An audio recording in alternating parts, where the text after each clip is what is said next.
បាទជាបឋមខ្ញុំម៉ៅនីវ៉ាន់តំណាងឲ្យអាដាមប្រធានស្ដីទីគឹមសុខាហើយថ្ងៃនេះនៅឱកាសនេះតាំងនាមឲ្យលោកប្រធានស្ដីទីខ្ញុំសូមថ្លែងអំណរគុណ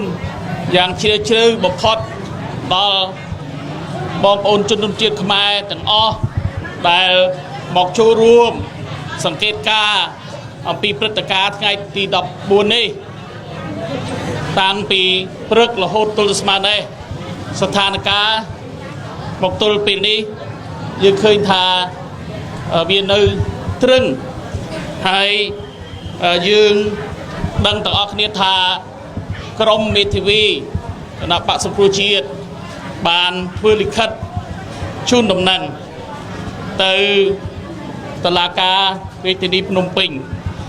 នៅក្នុងនោះគឺយើងបានបញ្ជាក់ច្បាស់ណាស់ថាអាដាមប្រធានស្ដីទីគឹមសុខាលោកនៅមានអភ័យឯកសិទ្ធិសភាដូច្នេះសភាពុំបានដកអភ័យឯកសិទ្ធិសភានៅឡើយ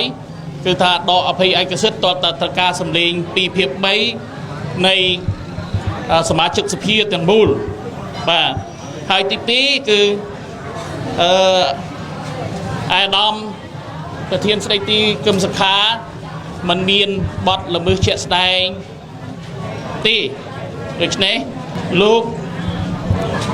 มันបានចូលទៅបង្ហាញខ្លួនទៅតាមការកោះហៅរបស់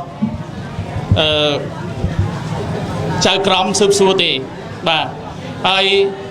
ចំណុចទី3នោះគឺយើងឃើញថាការអនុវត្តគឺមិនត្រឹមត្រូវទៅតាមបទបញ្ញត្តិច្បាប់អញ្ចឹងហើយបានជា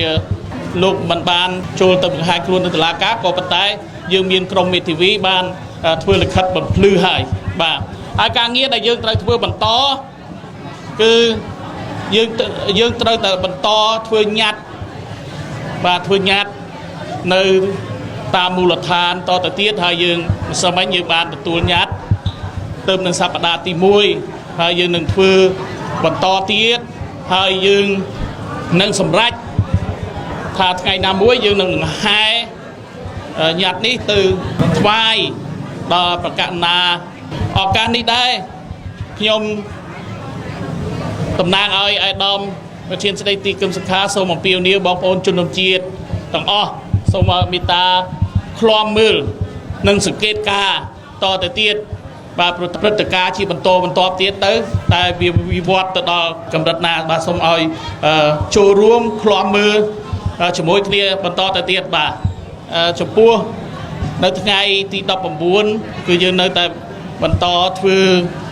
វិធីបួងសួងមួយនៅខេត្តសៀមរាបដដែលបាទសូមអរគុណបាទ